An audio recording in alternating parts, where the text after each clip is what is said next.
チャンネル登録いいねよろしくお願いします。 Please like and subscribe. Thank you. Welcome to another episode of IKEMAX. This was a special episode because we were able to welcome our first guest outside of basketball. It was an honor and privilege to welcome Ryan Chen. He's an entrepreneur who was named to Forbes 30 Under 30 in 2019 and co-founded Neuro, a health and wellness company that makes functional gum and mints. We really enjoyed our conversation with Ryan and hope you guys enjoyed it as well. Functional gum, and you know, it's something that is a benefit. So you're not supposed to chew this like right before when you're trying to go to sleep. This is really like a performance product. One of our biggest kind of advocates is Joe Rogan. I mean, he's talked about us like organically like 8 times, just saying like how much he likes the product, how much he uses it. Ryan Chen, thank you for coming on, man. Thanks, guys. Max, Isaac, it's a pleasure. Hitashiburi. Genki, Welcome.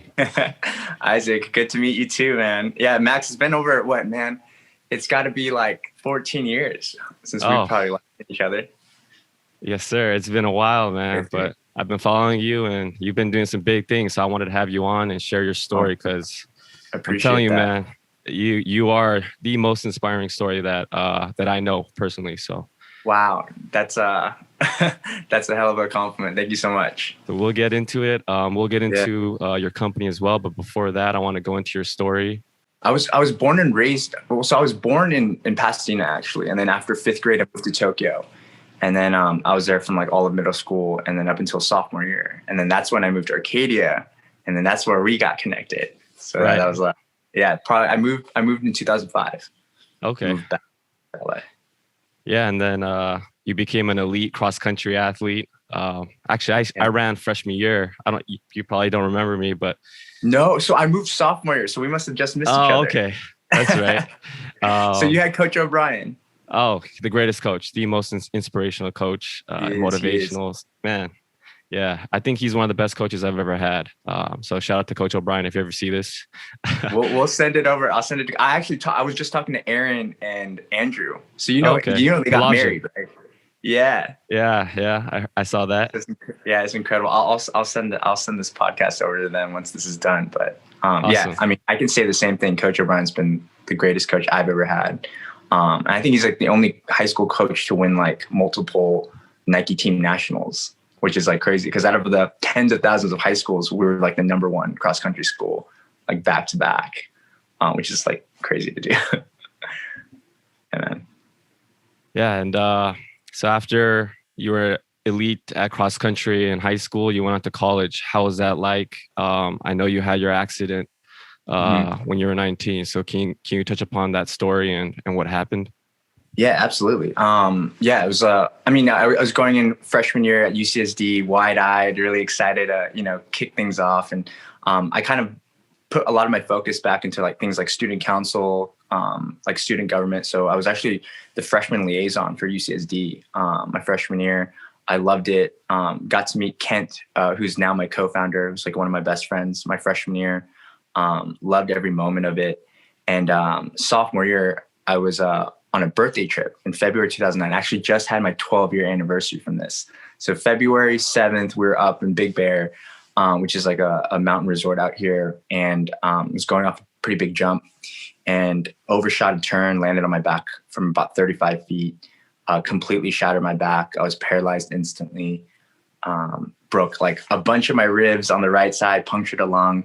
And luckily, my girlfriend at the time, who's still a really dear friend, was behind me, was able to go down and get ski patrol. She knew something was wrong. I knew something was seriously wrong. And ski patrol came. First thing, they took me over to Lake Arrowhead. They did a bunch of MRIs and scans and realized that this was a spinal cord injury. They needed to get me into like a trauma 1 center immediately. So back on an ambulance for another few hours to Loma Linda out in California. And I did about 8 hours for surgery just to stabilize my spine. To be honest, I was like, it felt so surreal. Like I knew something was wrong, but I could have never imagined in a million years that I would be paralyzed. Doctors told me that I would never walk again.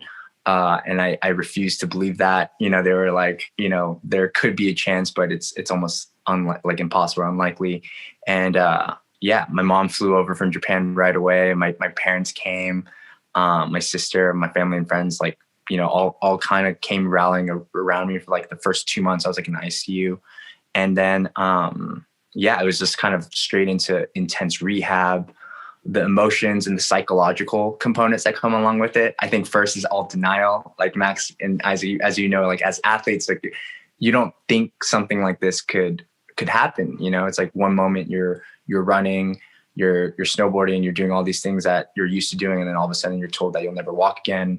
All these things you have to relearn, just becomes really overwhelming. And so, I mean, first 3 months, it was complete denial. I think, I was going day by day, but obviously thinking about like, okay, when am I going to get cured? When's the sensation going to come back? And, you know, in the meantime, I'm like learning how to like navigate a wheelchair, transferring in and out of like the car, bed, learning how to get my balance. Cause like I'm paralyzed from about, T9 vertebrae, which is about like an inch above your belly button. So like getting used to like balancing and everything was like a complete like new thing for me. It was like relearning all the day-to-day kind of tasks.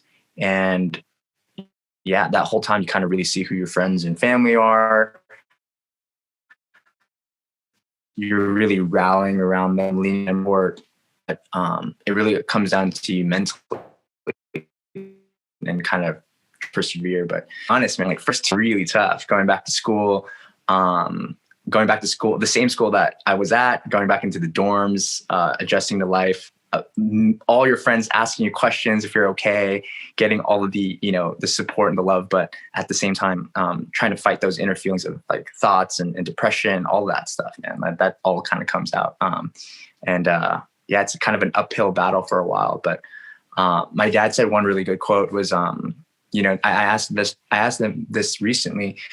You know, I was like, hey, Dad, how do you define success? And he was like, well, you know, success is different for everybody. And for you, when you got into your injury, success was how far you can bounce back from rock bottom. And he was like, you rock bottom. Excuse my language, but I mean, he said that honestly, and it was him saying that like, if you can just even go back to school and finish school, that's an accomplishment. That's success. If you can get a job, that's a success. So it's like everybody's definition of success and goals is different. And then that goal marker just continues to move back farther and farther as you kind of build up confidence and you start to accomplish more things. So I know I was all over the place, but yeah, that's how it first happened, and kind of the little day by day to kind of get to where I am now. I think that's a testament to your mindset, though. You were already an elite cross-country runner, and I think you kind of was able to take that and turn it into, like, let me focus on getting myself to a point where I'm fine. You know what I mean? I think, I mean, I got to give a lot of credit to O'Brien and like my team, because when you run cross-country, you know, it's a team sport, but everybody thinks it's an individual sport. And in a lot of ways, it's kind of both, because if you're the fastest runner on the field, and you're first place, that means you could just continue to beat your own time. You're always constantly pushing yourself. And I think I had to dig really deep back into that mindset, because when something's taken away from you and you all of a sudden don't have something, you kind of ask yourself, like, what's the point? Like, what's the goal? Like, why am I working so hard to attain something? And it took me a while to realize that there's still a lot of life to live. Like I had my brain, it was still functioning. Like, you know, I had my hands, like I could be fully independent. I can work at that, you know, and it took me a while to appreciate what I've had. And luckily I've had the friends and family that kind of gave me that support to give me the time to realize that. When you weren't able to do the things that you normally were able to do, what did you learn about yourself? Man, I think I've learned a few things. I feel like I was always like a happy-go-lucky kid, you know, never taking life too seriously. I think that also was a blessing for me to kind of get to the point I am now. But empathy, you know, learning that everybody has a different struggle. So like being in the hospital for, you know, I mean, ICU for two months, but I was in and out of like 15 surgeries for like 2 years, you know? And so during those times, you really see different families, you know, seeing their child or their mom or their dad or their cousin, their uncle, partner in the hospital. And you kind of see the dynamics of like, everybody's going through something. So if someone saw my mom or my dad on the street, you know, and they're waiting in line for a restaurant, they wouldn't know that their son, me, was going through something. So I think it learned to create a lot of empathy that like, hey, you know, in this world, like there's so much inequality, there's still racial tensions, there's just so much going on, but we have to understand as people, as individuals, as humans, like everybody's going through something. And if you can take that and accept that level of empathy, I think you just feel better about yourself. You feel a little bit more optimistic about the world. It's a great mindset. You got to. I'm sure I could really tell you were happy-go-lucky, bro, because I've never met you before, but I already like you. Likewise. No, I mean, Isaac, Max, I mean, you guys are in sports. You guys are pushing your bodies to the limit. You guys always have these questions in your own mind. You know, as a team, you're trying to push yourself. You're trying to be the best version of yourself in the game, on the court, off the court. There's a lot of things that you probably go through too on a day-to-day. And I think everybody's kind of on that grind. For sure. Because, you know, as athletes, we all feel like in our minds, like, well, that kind of thing couldn't happen to me, or it couldn't happen to me. So to hear how you went from being an elite athlete to, like you said, rock bottom, and to build yourself back up is really inspirational, man. It's awesome. Thank you. Thank you so much. Yeah. I mean, it's day by day. It really comes down to that. Like going back to what my dad said, it's like that how do you define success? And that goal marker kind of gets pushed back. You know, like my dad told me years later that he didn't think I would go back to school or graduate. He couldn't imagine someone back in a wheelchair. We just, you know, let alone my son to have that kind of, I don't know if strength is the right word, but just the capability of graduating. And I think, you know, you kind of want to exceed everyone's expectation, especially your own. And for me, I was like, yeah, if I can graduate, that'd be great. But then now, like, I don't have any internship experience. How am I going to get a job? You know, and like little things like that, those challenges arise. And I've gotten pretty lucky throughout my life to get the opportunities that I have. So during college, you meet your co-founder and friend, Kent. Yeah. But you actually worked at Hulu after college. Yeah. Can you talk about how that was like, kind of working on version 0 while you were at Hulu, and then kind of committing fully to Neuro? Yeah, I mean, I got to give you a huge background. I mean, this whole podcast can go dedicated to my co-founder, Kent. He's like my brother. He's an extreme athlete. You know, he was training with the Olympic judo team in Japan while we were in college. He was fighting Muay Thai in Thailand. I mean, some of his training partners are now like fighting professionally in the MMA, and he's an incredible athlete, an incredible artist too. So we actually met before my injury. I was roommates with him before that summer in 2008, before my injury in 2009. And yeah, he was always mixing supplements. He was trying to figure out how to better perform his body, you know? And so he was mixing these supplements in his room, which was essentially version 0 of NeuroGum. He was making his own energy pills, his own supplements. And he was a neuroscience major. I was a chemistry econ major. So to give you context, this was something that we were fascinated about in general. We were, you know, I really trusted what he was taking. And when I was ready to kind of start training again and get back into endurance sports, I wanted to get into wheelchair racing and hand cycling.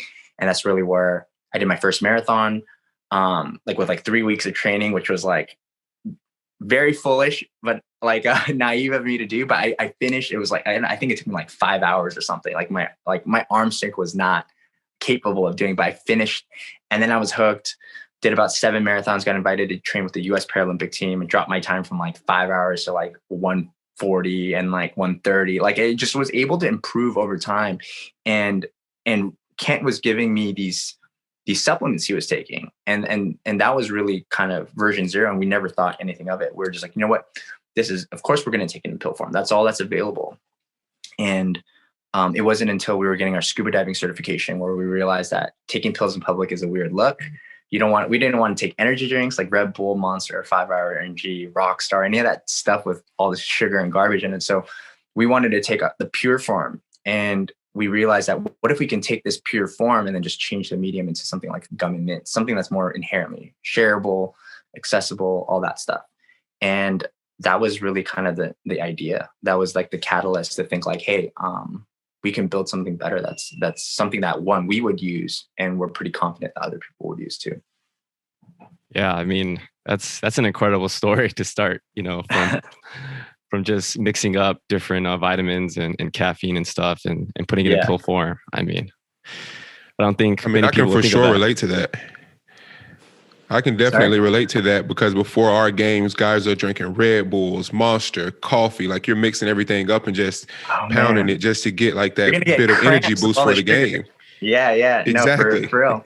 We got to get you out some product, but yeah, I mean, we've tried to stay more that natural route, something that's like a little bit more clean label. We just got into Whole Foods nationwide. I don't know, people who are listening in Japan won't know what that is, but there's Big about time. 500 stores. I mean, 500. There's no Whole Foods in Japan though, right? No Whole Foods, no. Yeah, I mean, Whole Foods is 500 stores here in the U.S. Amazon bought them for $13.8 billion. They're the biggest natural food store in the world. They have a huge presence, and so we just got it with them nationally. And so we're really trying to push this this idea of new functional gum and mints, like health and wellness in your pocket. That's kind of what we're really trying to build. So we launched a Common Clarity line with GABA, vitamin D3, L-theanine. We're doing a multivitamin gum and mint. We're just trying to make a better for you product, and it really kind of starts with the mind, and that's our inspiration. You know, like our passion is always trying to find, like, for you guys right now, I mean, you guys are in that grind to be the best athlete you can. For us, like, we're just trying to be the best entrepreneurs we can and try to provide a product that, you know, other people can enjoy. I mean, it's such a useful product because I don't know if you know how our schedule here in Japan works, but we play Saturday, Sunday. Mm-hmm. And that Saturday game is tough, but waking up sometimes playing Saturday night and Sunday morning is really, really hard. And so a product like what you guys have is great for us because we're always chewing gum. You're allowed to chew it during the games, and I'm the guy who's chewing like 3 or 4 pieces at a time. So. Oh yeah, well, I gotta send you some after this call. Oh man, I'll be your ambassador out here for sure. Yeah, we'll send you some product. But yeah, it's been kind of a wild ride. I mean, like going back to Hulu too. That was my first job out of college, and I was there. I was really fortunate to be there from like 2013 till February 2017, when we decided to go full time with the business. But yeah, I learned a ton, met some incredible people at that company, and it was still a pretty young startup when I joined. So it was really cool to see kind of the evolution of that company become what it is today. I think, I mean, we're one of the top 3 streaming platforms in the country, and it's pretty cool to see what they've built. Sure. To pivot back to athletes for a second, the B League in Japan is the fastest growing basketball league in Asia right now. Wow. So could you give us a little bit of a, kind of walk us through the benefits of Neuro Gum and Neuro Mints for the athletes here, the basketball players? Yeah, absolutely. Yeah, I feel like we skipped I skipped over that. So basically our first product was Neuro Gum Energy and Focus. It is 40 milligrams of natural caffeine, which is equivalent to about a half a cup of coffee. L-theanine, which is the main amino acid in green tea, and then your B6, B12 vitamins. No sugar, gluten-free. Obviously, we try to make it taste as best as we can, but it's a functional gum, and you know, it's something that is a benefit. So you're not supposed to chew this like right before when you're trying to go to sleep. This is really like a performance product. So we have gum and mints. Some people just physically can't chew gum. Some people, you know, like just breath mints that they can pop in and then they don't have to worry about chewing it, say in like a meeting or in a game. But we have a product we try to diversify the product in both ways. And we've been super lucky with kind of ambassadors. One of our biggest kind of advocates is Joe Rogan. So, I mean, you guys are on this podcast. He's the biggest podcast in the world. He's talked about us like organically like 8 times, just saying like how much he likes the product, how much he uses it. He uses it before kickboxing. He recommended it to Tony Hawk, the skateboard legend. That's awesome. It was really cool, man. Like it was a very special feeling to hear someone like Joe Rogan's caliber to kind of advocate for our products. But this product's really for everybody, but I think especially for athletes. I mean, it was made by athletes. We still endorse it. Our biggest investor is actually Apollo Ono. So the 8-time winter, he's the most decorated U.S. Male Olympian of all time. He's an 8-time medalist. He is our biggest investor. I was just chatting with him earlier today. But he's been a huge advocate for us, obviously, in so many ways, an inspiration for us, our mentor, and he's connected with us. He has connected us to a ton of other athletes. So we're actually sponsoring this year's 6 Olympic and Paralympic athletes before like the Tokyo Games. So we're pretty stoked and pumped on that. That's awesome, man. Yeah, that's pretty amazing. Um, yeah. And then you were on Shark Tank. Yeah. One of the sharks valuated your company at 7 million, but you guys decided to decline all the offers. What was that Yeah, experience like going in, walking down that hallway, opening those doors, and man. Yeah. Probably the most nerve-wracking experience, because this is the analogy I usually give. Is like, if I'm pitching like a closed room of people, friends, family, investors, whoever, if I mess up, then we leave, and that's that. Nothing's really recorded. But this is getting filmed for national television. So, I mean, we were there for an hour, 40 minutes, and they cut it down to 7 minutes. Apollo Ono actually gave us a shout out. They didn't even air that, because the 7 minutes getting cut down from an hour 40 is pretty tough. So every second is like very strategic on the editors and producers part. And we were afraid, because we did get 2 offers that we declined. And it's very easy for producers to make us look kind of bad, for not taking an offer, or making us look like incompetent. But I think they were pretty fair with us, all things considered. And we had an incredible experience, like very, very nerve wracking. Obviously you have that, 60-second like elevator pitch, which is all like kind of scripted. But after that, like hour 39 minutes is all free for all. Like every question that under the sun, they'll throw at you. You're expected to like kind of answer it kind of quickly. If you hesitate, you make a weird face, they can take that like reaction and then put it out of context for something else. It's crazy. They have the rights to do like whatever they want with the footage. So it was very nerve wracking, because we shot it back September 2019 and it didn't air until April 2020. So there was like almost half a year of us just waiting and anticipating, like, are we going to air or not? Are we part of the batch that doesn't? Because they interview so many companies. Like I think it was like 30, 40,000 companies apply every season, and they only air like 92 of them. So we were very, very lucky to get into that like actual final cohort that got into the production. So pretty unique, and definitely a very special and memorable experience for sure. You guys are really clever, though. I was looking through your website, and I love the flavor name, Sentimental. Yeah. Oh, that's so cool, man. Yeah, man. Enlightenment. Actually, we rebranded. So that was a long time ago. Not a long time ago, probably like a year and a half ago. So we had the mint one was Enlightenment, Cinnamon, Sentimental. And then since then, we've done a huge brand overhaul. The packaging is completely different.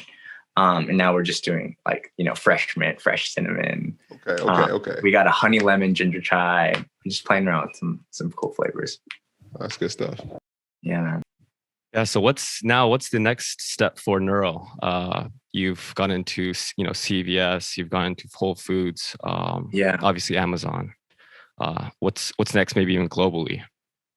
Yeah, I think, like I said, like we're just scratching the surface. We're in about 6,500 stores here in the US right now.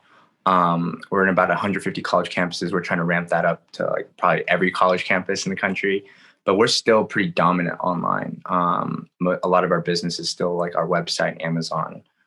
We just got named Amazon, like one of their top 5 grocery brands in Launchpad, which is a huge kind of award. And we want to be able to take that and roll it over into like retail. So the Walmart, Target, Costco's of the world, that's kind of the dream in the future.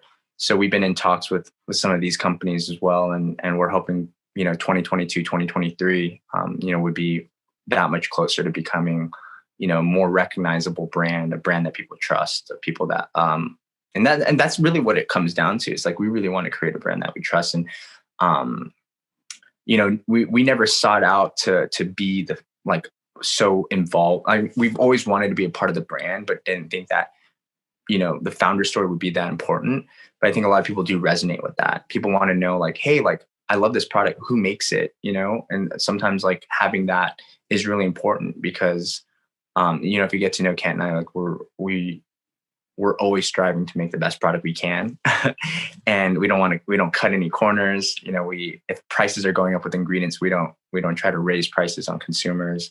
But we hope that, that integrity is gonna pay off. And I think it does. Hard work, integrity, usually always is like a winning combination. So, going back to what you think about what you're asking about, what the future's in store. I guess just more store rollouts. We're talking to a couple distributors with different countries right now. We're actually already sold in Canada and New Zealand. I'm talking to South Korea right now and South Africa. But yeah, still Japan is still nothing in the works, but hopefully we can make that happen in the next few years. Your authenticity really comes through in interviewing you and having to talk with you, because you can tell that you guys are really passionate about it because of what you put into your product. It's not like a Red Bull or Monster Energy that a lot of athletes consume but aren't really good for you. Your product is actually something that people can consume, athletes can consume, but you don't have those, how do I say, negative side effects that you do with some of the other energy supplements out there. Yeah, that was really kind of the catalyst, and the idea was like, how do we take something that's so mainstream, and then how do we kind of educate consumers that, there's an alternative out there, and how do we kind of slowly switch people over from what they're taking to this alternative? And we hear that all the time, like anecdotally, just studies. I mean, we actually did one really cool study with MIT and Harvard Innovation Lab through a company called BrainCo. And they did 20 participant study, and they found that Neuro mints compared to placebo, compared to control group, people who took Neuro mints had an improvement in brain performance and speed. And that was huge for us. We got to do that study last year, starting like about May. We got the results back in September. And we've been kind of showing it off and then trying to push that along further, because it's really cool. We've never really had the resources or the time to put in a full clinical. So for MIT, a professor named Dr. Wasifa and BrainCo to come together and do this for us was really special. All right, Ryan, we're going to switch it up to our Mount Rushmore section of the podcast. It's going to be your top 4 of whatever topic we throw at you. Okay. So so is this kind of a fireside chat? Well, it's just choosing your top 4 that come into mind. Sure. I want to know your 4 qualities that you have that has made you successful. Oh man, I don't even know if I can consider myself successful, but you don't have to be humble. I would say perseverance is probably a really big one. Honesty would be another one. I think staying grounded and just keeping your friends really close. I don't know if that's quite the attribute, but yeah, it's really important. And just be kind. I found some of my mentors and other entrepreneurs, the people who are really kind, they're just winners, at the end of the day. And they surround themselves with really good people. So I would say those 4. All right. And I have another one. If you could choose 4 entrepreneurs to have as mentors, who would you choose? I mean, I'm gonna be a little bit biased, but yeah, Paulo is one of them for so many reasons. He's just an incredible mindset, but so generous. Daniel Lubetzky from Kind Bar. He was one of my guest judges on Shark Tank. We actually became friends after the show, which is really special. He's one of the coolest people I've ever met, and he really represents the brand. Man, so many mentors. Love Barack Obama. If there's one kind of celebrity I can meet, Barack would definitely be one. And then, man, alive or dead, can the other one be? I would say Bruce Lee would be the other one. Ooh, that's a good one. Like something I would love to sit down and interview. So yeah, those 4. How about you guys? Bruce Lee's very unique. Why Bruce Lee?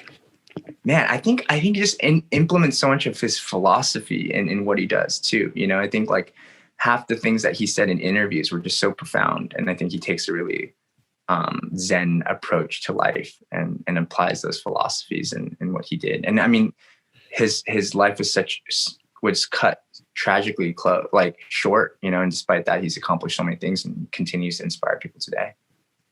Yeah, I can really agree with that, because in watching The Last Dance, I remember the Bruce Lee came on after, and I'm like, oh man, I'm really excited to see this, but how is it going to stack up? And I'm like, wow, I think it's better. It was so good, man. Like his mindset was unbelievable. Absolutely.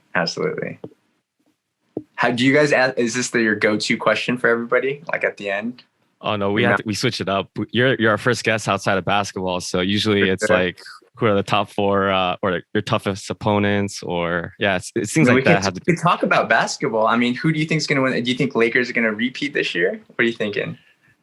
Well, LA, so I'm obligated to support the Lakers. I mean, I think they're a better team, arguably, this year than last year. I mean, you have Schroeder, you got Gasol. Yeah, I mean, Harrell. I agree. A great team. But then again, like Brooklyn got all of a sudden really stacked. Utah's consistently good. You got a lot of really good teams this year. I'm not gonna go against LeBron, man. That guy's a basketball savant. I can't go against him. He's the GOAT. Yeah. He wants it bad. I think he wants it more than anybody else. So he does. And to be doing what he's doing at his age is it's unbelievable. It's unbelievable. Yeah. I mean, most people, he's 17th year in the league, right? 18th. He's been in the league longer than he hasn't been in the league, because he's 36, 35 now. I mean, that's crazy to think about. Wow. He spent more of his life in the league than not in the league. And Bronny Jr. is trying to be in the NBA soon too. So sure. He's holding on for that. So I'm excited. I'm really excited.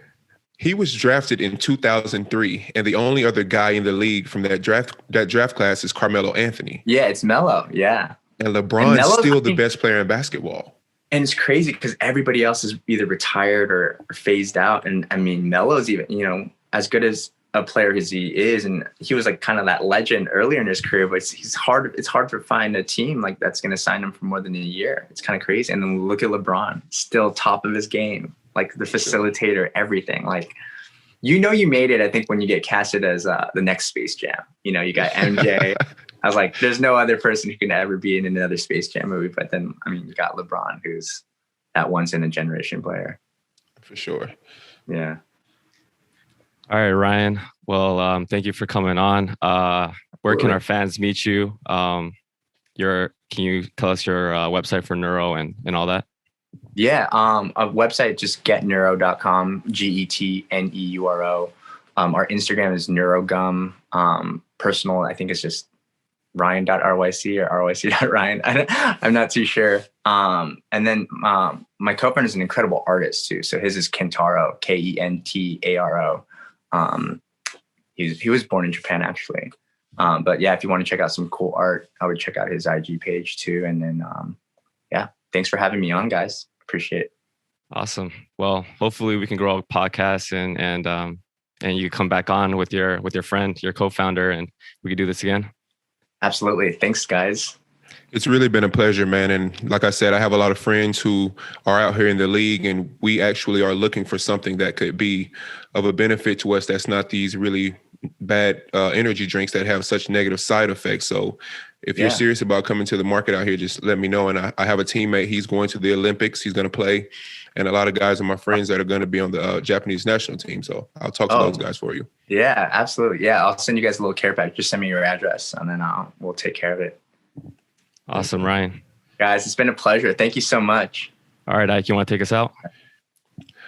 Hello, everyone. Thank you guys for tuning in today. This has been IKEMAX. Ryan, thank you for coming on. We've had a great conversation. Really appreciate you. Thank you. The pleasure is mine. Thank you guys so much. Please like, comment, subscribe, and share, and we'll see you guys on the next one. Thanks, Ryan. Bye, guys. Thank you.